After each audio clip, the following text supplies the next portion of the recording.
Hello everyone. ఇవాళ మనతో పాటు ఉన్నారు creative director and political analyst Geetha Krishna గారు. వారితో మాట్లాడదాం. Hello sir. Hi. Sir 'Pushpa 2' release దగ్గరకొచ్చేసింది. సో, డైలీ దాని పైన ఇంకా హైప్ వస్తూనే ఉంది. సో, హ్మ్. దాంట్లో కొన్ని హైలైట్ సీన్స్ ఉన్నాయని చెప్పేసి కూడా మనకి న్యూస్‌లో వస్తున్నాయి. హ్మ్. సో, మీ మీ అభిప్రాయం దానిపైన? ఇదే నాకు నీకు కానిపోతే నీకు సెపరేట్ నాకు సెపరేట్ కానీ పెళ్లి డేట్ వచ్చి చెప్పు. పుష్ప డేట్ వచ్చేసిందంటే సరదాగా అంటున్నాను. నాకెవడంటారు కానీ నీకు అనుకోవచ్చు. హ్మ్. సో అదేంటంటే పుష్పలో 2.5 మినిట్స్ సింగిల్ షాట్ తీశారు. అది ఓకే. హైలైట్ అవుద్ది. జాతర ఒకటి బాగా ఖర్చు పెట్టి తీశారు ప్రొడ్యూసర్లు. హ్మ్. ఇవన్నీ రకరకాలుగా చాలా కాలం వింటూ మధ్య మధ్యలో బజ్ పడిపోకుండా Chiranjeevi fans and Pawan Kalyan fans hmm. దీన్ని ఆడనెవరో ఎలాగ ఆడద్దో చూద్దాం. మన వాళ్ళు తమ్ములేను పుష్ప ఆగిపోయింది. ఇటువంటి తమ్ములేని పెడతా ఉంటే హ్మ్. వాళ్ళ వ్యూయర్షిప్ కోసం రకరకాల సోది చేస్తూ మరుగుతూ హ్మ్. ఉంటారు. నిన్న మొన్న నన్ను ఒక అతను రాజమండ్రిలోను నేను ఒక మంచి ఛానల్ పెడదాం ఉన్నాను సార్. అన్నీ రెడీ అయ్యింది. 10 కెమెరాలే కొన్నాను. హ్మ్. ఇక్కడ హైదరాబాద్లో కూడా చేద్దాం అనుకున్నాను అని ఎవరో తెలియదు నాకు. హ్మ్. బ్రేక్ఫాస్ట్ చేసి వెళ్తుంటే మంజీరా సరోవర్లో వచ్చి ఇద్దరు ముగ్గురు వచ్చి 5 నిమిషాలు మాట్లాడుచు మాట్లాడండి అని అంటే లాబీలో కూర్చొని మాట్లాడుతూ హ్మ్. నేను ఏ విధంగా మీకు సహాయపడగలను అనమాట. ఓకే. అదేదో రికార్డెడ్ మెసేజ్ వస్తుంది. హ్మ్. ఆ విధంగా అంటే అప్పుడు మీరు మాకు సజెస్ట్ చేయండి సార్ హ్మ్. అని అన్నాడు. అది లోగో ఒకటి సజెస్ట్ చేయండి, ఇది చేయండి అంటే హ్మ్. మీరు ఏంటంటే అన్ని విషయాల గురించి మాట్లాడదాం అనుకుంటాం. హ్మ్. కొంచెం అగ్రెసివ్గా వస్తున్నాం. ప్రస్తుతానికి ఒక 10 కెమెరాస్ కొన్నాం, ఇంకో 10 కొంటాం అని చెప్పేసి కొంచెం హై లెవెల్లో వస్తున్నారన్నమాట. హ్మ్. అక్కడ చుట్టుపక్కల ఒక తణుకు వీళ్ళందరూ బాయ్స్ హ్మ్. కొద్దిగా రిచ్ కమ్యూనిటీ కొద్దిగా మంచిగా పెడతారు. హ్మ్. నేను ఎందుకని తెలిసానంటే నేను మనం అప్పుడు మాట్లాడతాం కదా, హ్మ్. దాని ప్రకారంగా తెలిసి దాన్ని గుర్తుపెట్టి అడిగారు. మీరైతే ఇంతలా పెడుతున్నారు, ప్రతి విషయం మీద మాట్లాడుతున్నారు కాబట్టి ఒకటి ఏదంటే గ్రామ్ ఫోన్ ఉంటుంది కదా, హ్మ్. Gram phone his master voice అంటారు కదా, దాని ఎదురుగుండా కుక్క కూర్చొని ఉంటుంది. ఓకే. ఆ? దాన్ని అదే సేమ్ దా కాపీ కొట్టితే మళ్ళీ కాపీ కొట్టే ఉంటారు హ్మ్. కాబట్టి మీరు లోగో ఇలా వేయండి. హ్మ్. ఒక స్పీకర్ మీరు ఎలా మాట్లాడుతున్నట్టు ఈ విధంగా హ్మ్. కాదు, ఈ హ్మ్. విధంగా కాకుండా ఈ విధంగా ఇలా ఓకే. పట్టుకుంటారు, షూటింగ్ లో అవును. మాట్లాడతారు కదా, ఆ విధంగా ఇక్కడి నుంచి మాట్లాడచ్చు అనమాట. హ్మ్. మాట్లాడి ఆ, అక్కడ కుక్క బొమ్మ వేయండి అని హ్మ్. రివర్స్ అనమాట. హిజ్ మాస్టర్ వాయిస్ అని ఉండేది అప్పుడు. ఓకే. దాన్ని రివర్స్ చేసి పెట్టి ఆ, దానికి కింద మీ ఛానల్ పేరు బాబు పెట్టమన్నాను. హ్మ్. అంటే మరొకటి కదండి అన్నాడు. అంతే. హ్మ్. ఆ, ప్రతిదానికి రాష్ట్రంలో ఏం జరిగినా మేము బాబు అంటారు అనమాట. అర్థమైంది ఇప్పుడు. ఓకే. సో, అంచేత హ్మ్. వాళ్ళు నిజంగా చాలా సీరియస్ తీసుకున్నారు యాక్చువల్గా. అలా పెట్టండి బాగుంటుంది. హ్మ్. చూడగానే వినగానే అంత బాగుంటుంది కూడా. మీరు అప్పుడు ఏ విషయం గురించి అయినా మాట్లాడొచ్చు అని హ్మ్. అన్నాను. పాపం థ్యాంక్స్ చెప్పారు, వెళ్ళిపోయారు. నా నెంబర్లు ఏం తీసుకున్నారు. అని తర్వాత మళ్ళీ అడుగుతా ఉంటే అస్తమానం అడగండి, ఏదో హ్మ్. ఒకటి అడిగారు చెప్పేసాను మీకు అని అనమాట. సో అలాగా ఇక్కడ ఏ విషయం జరిగినా మరుగుతారు కాబట్టి. ఇప్పుడు పుష్ప 2కి అదృష్టం ఏంటంటే ఒకటి వాళ్ళు నిమగ్నతతోటి ఇచ్చేశారు. ఓకే. సినిమా తీశారు, బాగా హ్మ్. తీశారు. ఆ బ్యానర్ తీసిన ప్రొడ్యూసర్లకి చాలా చాలా మంచి బజ్ ఎందుకు ఏర్పడింది. హ్మ్. ఈ మన బన్నీకి జరిగిన అపోజిషన్ గురించి వాళ్ళ ఓకే. ఫ్యామిలీలోనే జరుగుతుంది హ్మ్. కాబట్టి. సో అది అడికి బాగా ప్లస్ అయింది. హ్మ్. సో ఈ మధ్యలో మళ్ళీ దేవిశ్రీ ప్రసాద్ని సీన్లో పట్టుకొచ్చారు. ఉమ్, అతను ఏదో 2, 3 రీ రికార్డింగ్లు అతను చేసి పెద్ద బాగోలేదని ఓకే. వీళ్ళెవరు తమన్నా హ్మ్. హ్మ్. తమన్నని ఇంకోటి ఎవడో కాంతారా మ్యూజిక్ డైరెక్టర్ అని హ్మ్. ఇంకోటి ఎవరిని వాళ్ళు చేశారు. వాళ్ళు చేస్తే ఆడేస్తటి ఏముంటది. అది అది కూడా బజ్ కోసం హ్మ్. చేశారేమో అని అనిపించింది. ఫైనల్ గా నా టైటిల్ ఉంటేనే నేను ఒప్పుకుంటాను, లేకపోతే తప్పుకుంటానని దెబ్బైపోతారు తెలుసా మీకు. ఓకే. మొత్తం పాటలు ఇచ్చేమన్నాడు అనుకోండి. హ్మ్. ఇళరాజా ఒక సినిమాకి అలాగే అడిగాడు. అంతకుముందు ఇప్పుడు హ్మ్. హే రామ్ అనే సినిమాకి అంతకుముందు ఎల్ సుబ్రహ్మణ్యం ఎవరో ఇచ్చారు అది. హ్మ్. కమల్కి అతనికి పడలేదు. మళ్ళీ ఇళరాజా దగ్గరికి వచ్చాడు. అప్పుడు ఆ పాటలు తీసేయమన్నాడు హ్మ్. ఆ మ్యూజిక్ డైరెక్టర్. రిమూవ్ ఎవ్రీథింగ్ అని. అది ప్రొసీజర్ అది. హ్మ్. నీకు కొన్ని పాటలు నియించుకుంటాను, కొన్ని పాటలు ఎక్కడ అటువంటి నకరాలు చేయకూడదు. హ్మ్. ఎందుకంటే అతను బ్రహ్మాండం రీ రికార్డింగ్ చేశాడు కాబట్టి అతనికి యాటిట్యూడ్ ఉంది. హ్మ్. అటు బుడ్డోడు కానీ తెలిసి నాకు దేవి ప్రసాద్ ఫాదర్ నెక్స్ట్. చచ్చిపోతే హ్మ్. ఇతను 10th ఉన్నప్పుడు ఫస్ట్ ప్రోగ్రామ్ ఇచ్చాడు వెంకట సుబ్బారావు హ్మ్. స్కూల్లో హ్మ్. మెడ్రాస్లో. నన్ను రమ్మని వచ్చాడు సత్యమూర్తి ఫాదర్. హ్మ్. అన్నాడు, నువ్వు ఉంటే కొంచెం ఇది నువ్వు ఇళయరాజాతో సినిమాలు చేస్తున్నావు హ్మ్. కాబట్టి నా కొడుకు ఫస్ట్ టైం కీబోర్డ్ చేస్తాడు. అప్పుడే ఆ రోజుల్లో హ్మ్. ఊగేస్తున్నాడు హ్మ్. 10th క్లాస్ టైంలోనే. సో దాని తర్వాత చాలా కాలం తర్వాత మ్యూజిక్ డైరెక్టర్ అయిన తర్వాత ఈ సత్యమూర్తి మళ్ళీ ఫ్లైట్లో కలిస్తే పెరాల్సిస్ వచ్చింది అతనికి. హ్మ్. ఇంటికి రావాలి నువ్వు తప్పన బాగా ఫ్రెండ్ అతను. రావాలంటే నేను ఇంటికి వెళ్ళి వస్తాను, కొంచెం ఫ్రెష్ అప్ అయ్యని అతన్ని వీల్ చైర్ దించారు. నేను ఇంటికి వెళ్ళి అనుకున్నట్టుగా వెళ్ళాను. అక్కడ ఉన్నాడు మనోడు. అప్పుడే అన్నాడు ఫాదర్, మనోడు కొంచెం పెళ్లి చేసుకోమని చెప్పాను. పెళ్లి చేసుకుంటలేదు మనోడు, అర్థమైందా? దాన్ని పైకి తీసుకెళ్లి రికార్డింగ్ థియేటర్ అని చూపించాడు. సాలిగ్రామ్ అనే ప్లేస్ ఉంటుంది మెడ్రాస్ లో. సో అప్పుడు కొంచెం ఎస్టాబ్లిష్ అయ్యాడు. దాని తర్వాత ఇంకా బాగా ఎస్టాబ్లిష్ అయ్యాడు. ఇతని పాటలో ఇళయరాజా నుంచి థ్రెడ్ తీసుకున్నా కూడా ఇళయరాజా వాసన కనపడకుండా చాలా బాగా చేస్తాడు. మనిషి ఒక్కొక్కటికి ఒక టాలెంట్ ఇస్తాడు. అతను చిన్నప్పటి నుంచి కీబోర్డ్లు అలా పెట్టుకుంటూ రెహమాన్ లాగే అదే ఇతను కొంచెం కమర్షియల్ సైడ్ వెళ్ళాలనుకున్నాడు. కమర్షియల్ సక్సెస్ చేయడం మరి హైయెస్ట్ పెయిడ్ కదా ఈ రోజున. ఈ రోజున one of the highest paid, one of the కూడా కాదు, ఇదే హైయెస్ట్ పెయిడ్ అనుకుంటా. సో అతను చేయలేకపోవడం పుష్ప 1 చేసి రక్తి కట్టించినప్పుడు పుష్ప 2 చేయలేకపోవడం ఇది కూడా ఏదో బస్ కోసం చేసాడేమో అని నాకు అనుమానం. సో ఇదొక హైలైట్. ఇప్పుడు నువ్వు అడిగిన హైలైట్ లో ఇది పెద్ద హైలైట్. ఇది ఏం చేసినా కూడా వాళ్ళు అక్కడక్కడ 2-3 ఫ్రేజింగ్ చేసినా కూడా రీ రికార్డింగ్ లో ఇతని పేరే మెయిన్ వచ్చేటట్టుగాను వాళ్ళ పేర్లు కూడా ఇస్తే వేయచ్చు. అతని సమ్మతితోటి వితౌట్ హిస్ పర్మిషన్ వేయకూడదు. That means you're demeaning one of the major technician. తెలుసుకోకపోతే తెలియకపోతే తెలుసుకోండి ప్రొడ్యూసర్లు కూడా. ఇది నిజంగా పబ్లిసిటీ కోసం చేస్తున్న స్టంట్ ఇంకా నాకు అనిపిస్తుంది. పబ్లిసిటీ కోసమే ప్రొడ్యూసర్లు మెడ్రాస్ మీటింగ్ లోను మీరు లేట్ గా వచ్చాం అన్నారు, ఇలాగ అన్నాడనమాట. ఇవన్నీ నాకు ఎందుకో నాకు ఫిషిగా అనిపించింది. కరెక్ట్ కాదు. కింద వెళ్ళి కూర్చొని నవ్వుతున్నారు ఈ అంటారు. ప్రొడ్యూసర్లు నవ్వుతున్నారు, పక్కన రేష్మిక ఎవరెవరు ఉన్నారు. అంతా చూస్తే నాకు ఏదో విధంగా పబ్లిసిటీ ఉండాలి. నేను ఎప్పుడు బాగానే యాక్చువల్గా మీరు నన్ను ప్రేమిస్తారు, ఎక్కడ ప్రేమ ఉంటుంది అక్కడే క్రిటిసిజం ఉంటుంది, మొత్తాన్ని అడిగి చెబుతున్నాడు దేవిశ్రీ.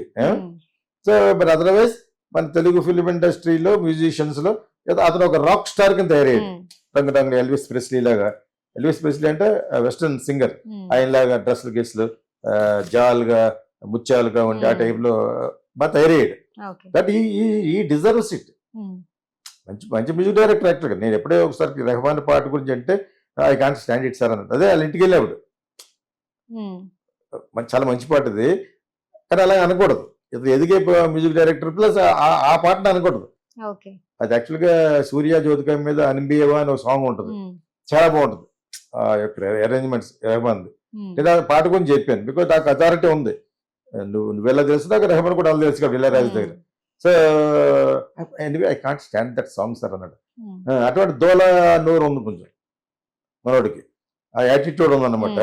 అప్పుడు రెహమాన్ అనే అంత సీన్ లేదు అతను నీకు, అతనికి అప్పుడే ఇప్పుడు లేదు. Is different, Ilaiyaraaja is different. So నువ్వు different because you are more commercial. Like Chakravarthy అని మ్యూజిక్ డైరెక్టర్ ఉండేవారు కదా, చక్రవర్తి అని ఉండేవాడు రామారావు గారు సినిమాలు అమలు అన్ని చేసి. ఆ టైప్ లో నువ్వు కొంచెం ఇట్లు మోడర్న్ అంతే. You're not as experimental as Ilaiyaraaja. And 2 notes లో పాట చేశాడు ఇళయరాజా. సో అదే విధంగా AR Rahman has done very big concerts. అంచేత నువ్వు వెళ్ళినా కూడా కమర్షియల్స్ పాటలు ఉంటాయి. You have not done a classics. Pushpa is not a classic. Pushpa ఇది కమర్షియల్ రొచ్చేది, అదే మీకు. బట్ ఎందుకు ఆడిందంటే అతను పెర్ఫార్మెన్స్ బాగుంది. బన్నీది డైరెక్టర్ అలా చేయించాడు. లాజికల్ మిస్ కాకుండా రియలిస్టిక్ ఫిల్మ్ అది. సో అక్కడ లేకపోతే పాట ఎప్పుడైతే పాట ఉందో అప్పుడు నీకు నేషనల్ అవార్డు రాదు. బట్ దీనికి ఎందుకు ఇచ్చారంటే మారుతున్న కాలంలో ఈ scenario of the film watchers, film goers మారింది కాబట్టి వై నాట్ 175 అన్నాడు మనోడు జగన్ లాగా. Why not for a commercial film to give a national award where he performed very well. చాలా బాగా నటించిన బండికి ఎత్తుకోకూడదని ఇచ్చారు. ఎవరెవరో అంటారు ఇన్ఫ్లుయెన్స్ చేసిన మంది ఇచ్చేస్తారండి. అది జనాదరణ అంత బాగా పొందింది. ఇక్కడే కాదు, నార్త్ స్టేట్స్ లోను, హిందీ మాట్లాడే స్టేట్స్ లో కూడా బాగా పెరిగి. అదొక హైలైట్. నువ్వు హైలైట్ గురించి అన్నావు కాబట్టి ఇతను నేషనల్ అవార్డు రావడం ఒక హైలైట్. పవన్ కళ్యాణ్, చిరంజీవి మొత్తం వెరసి హోల్సేల్ ఫ్యాన్స్ వీళ్ళ మీద ఎగ్నెస్ట్ గా మాట్లాడతాను కదా, అదొక హైలైట్. 2.5 నిమిషాల సినిమా సీన్ అనేది పెద్ద హైలైట్ కాదు. అందులో యాక్ట్ చేస్తున్న విలన్ ఫహద్ ఫాజిల్ యాక్ట్ చేసిన సినిమాలో 8 నిమిషాల సీన్ ఒకటి ఉంటుంది. దాని సినిమా పేరు మాలిక్. చూడండి సినిమా మాలిక్, చాలా బాగా తీశారు. అది దానికి ఒక రోజంతా 2-3 రోజులు రిహార్సల్ చేయాలి. కెమెరా ఎక్కలాగి అలాగే మళ్ళీ మేడ మీద ఎక్కాడు. అర్థమైందా? అది బోర్ దొబ్బింది నాకు సినిమా. అది కదా అలా తీశారు. అసలు దీనికి ఆద్యం ఏంటంటే ఆర్సన్ వెల్స్ అని మేము కూడా పుట్టలేదు, హాలీవుడ్ డైరెక్టర్. ఆయన సినిమాల్లో డెఫినెట్ గా లాంగ్ షార్ట్స్ ఉంటాయి, లెంగ్తీ షార్ట్స్. అంటే వీళ్ళు ఆర్టిస్టులు బాగా పెర్ఫార్మ్ చేయాలి. ఓకే. అదే విధంగా ఆల్ఫ్రెడ్ హిచ్కాక్ ద రోప్ అని డైరెక్ట్ చేసాడు ఆయన. అప్పుడు నేను పుట్టలేదు. సో అది 13 షాట్లు సినిమా అంతా. 13 షాట్ల సినిమా అయిపోద్ది, 2 గంటల సినిమా.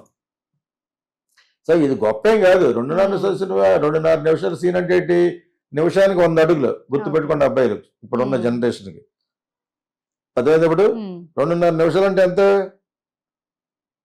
250 feet. అదే ఉంది పెద్ద. మన వాళ్ళకి బాగా అలవాటు అయిపోయి టక్ టక్ టక్ టక్ కట్ చేయడం అలవాటు అయిపోయి అలాగేం కట్ చేయకుండా 2.5 నిమిషాలు పెర్ఫార్మ్ చేశారు. అదేందా, అది పెద్ద హైలైట్ ఏం కాదు. థియేటర్లో పూరకాలు వచ్చేస్తా అంటే పూరకాలు వేసుకుంటే పూరకాలు వచ్చేది. మనం కూడా పుష్ప లెవెల్లో డ్రెస్సెస్ వెళ్దాం నువ్వు నేను అనగా అలాగే వస్తే రావచ్చు. కానీ పూరకాలు రావడం జాతర, అది పుర్లు గిర్లు వేసుకుని 100 మంది డాన్సర్లలో చేశారు అనుకో జనాలు. కాకపోతే అలా మ్యూజిక్ ఇచ్చుంటాడు. అంత మంచి మ్యూజిక్ ఇచ్చిన అతనికి డీ రికార్డింగ్ లో అక్కడ బాగా చేయలేదు, ఇలా బాగా చేయలేదు, మీరు అనుకున్న టైంలో పాట ఇవ్వలేదు, ఇవన్నీ అంటున్నారు. అది నేను నాటకమే అనుకున్నాను. అలాగా తర్వాత మనోళ్ళు ఊహించేసుకునే ఈ సినిమా తర్వాత దేవిశ్రీ ప్రసాద్కి 3 సినిమాలు కట్ట.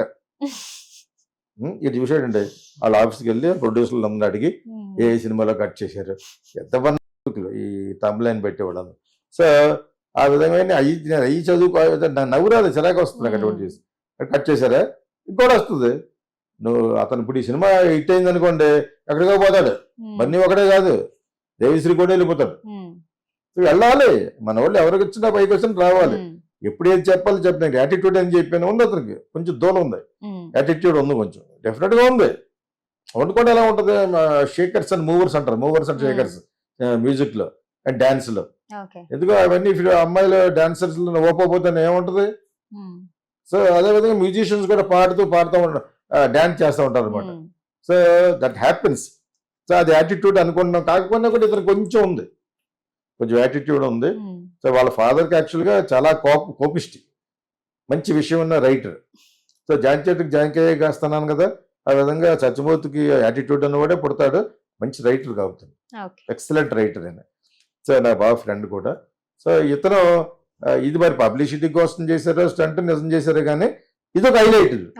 సినిమాలో ఇతను ఇలా స్టేజ్ మీద సార్ ప్రొడ్యూసర్ గారు నా మీద మీరు ప్రేమ ఉండొచ్చు కానీ అంతే, ఎక్కడైతే ప్రేమ ఉంటుందో అక్కడే క్రిటిసిజం ఉంటుంది, ఇవన్నీ తగలాల అన్నాడనమాట వాపలాపలా.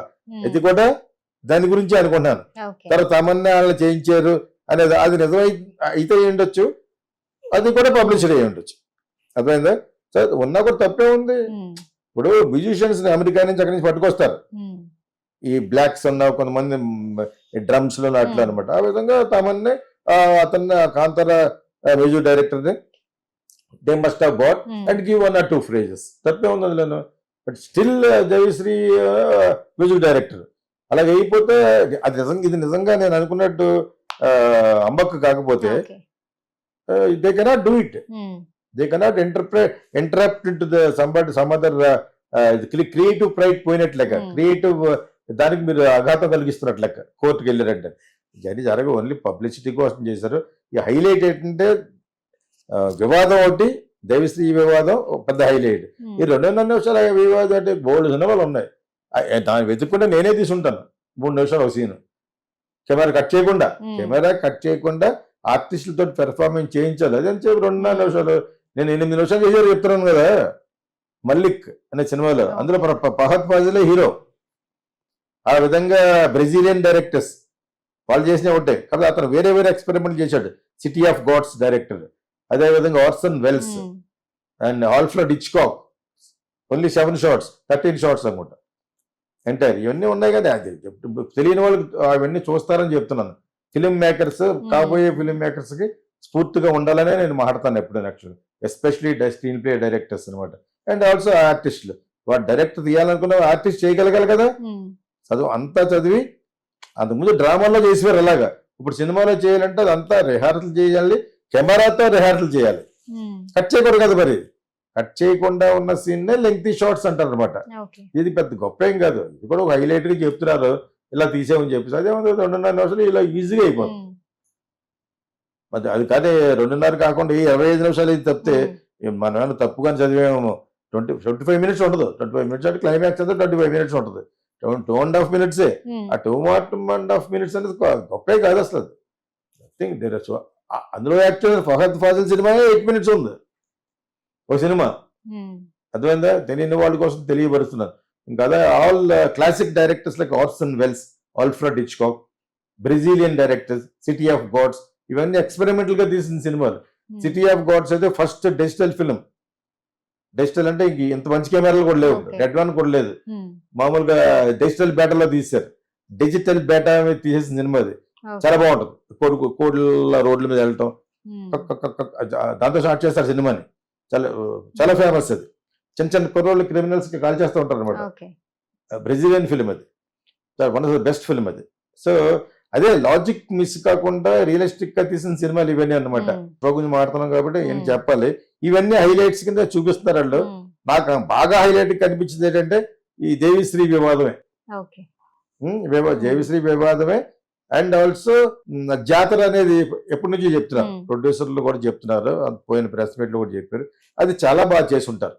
ఎన్నిసార్లు చెప్తారంటే జాతర అంటే జనరల్ గా బాగుంటుంది, సినిమా ఎగ్జాజరేషన్ ఇంకా బాగుంటుంది. రంగు బాటలో అవి ఇవి పెట్టి ఆ మధ్యలో ఏదో స్టోరీ జరగటం, అంత కాన్స్పిరసీగా చేసి ఉంటారు. డెఫినెట్ అంత టైం ఉంది వాళ్ళకి, అంత బిజినెస్ కూడా అవుతుంది. లేట్ అయ్యే కొద్ది ఆలస్యం అమృత విషయం లాగా, ఆలస్యం అమృత విషయం కాదు, ఆలస్యం అమృతం అయిపోతున్నారు. సో అదే ఆ విధంగా wish all the best to the entire team and also to the entire movie. ఒక్కొక్కరు మరి ఎంతవరకు నిజం, వాళ్ళకి బాగా లాభం వచ్చింది కాబట్టి ఇచ్చారు అంటున్నారు. తమ్ములేను ఈ సినిమా పుష్ప 2కి బన్నీకి 300 కోట్లు. ఎక్కడ చదివేది చాలా తమ్ములేను. నేను చూస్తూ ఉంటాను, లోపల చూడలేదు ఏం చెప్పారు. ది ఎగ్జాజరేటింగ్ లైక్ ఎనీథింగ్ అనిపించింది. తప్పులేదు, సినిమాకి బాగుండాలి కాబట్టి ఏదైనా చేసుకోవచ్చు. ఈ మధ్యలో ఈ సినిమా ఎలా ఆడుతుందో చూద్దాం అని పైన అతను ఆ మాట అనకపోయినా కూడా పవన్ కళ్యాణ్ బొమ్మ. సో ఇవన్నీ కూడా plus. The more negativity you try to impose on something, దాన్నే చూడాలనుకుంటారు. నా సినిమా చూడద్దు, మీరు చిన్నపిల్లలు అసలు చూడొద్దు అని అనుకోండి, ముందు వెళ్ళి దాడే. That is what happened for my movie Kokila. A certificate ఇచ్చారు బాబు, ఏ సర్టిఫికేట్ అంటారు ఆ రోజుల్లో. 34 years బ్యాక్ నువ్వు కూడా పుట్టలేదు. ఏంటి పర్లేదు అన్నాను. ఏంటి పర్లేదు అంటున్నా ఏంటని ఎవరు సెన్సార్ సర్టిఫికేట్ అమ్మన్నాడు. ఏ సర్టిఫికేట్ పెద్ద ఇది వేసాం, థ్యాంక్స్ టు సెన్సార్ బోర్డు అని. ఫస్ట్ వెళ్ళేది కుర్రోళ్ళే. నువ్వు చూడకూడదన్న వయసు అంటే ఫస్ట్ పరిగెట్టి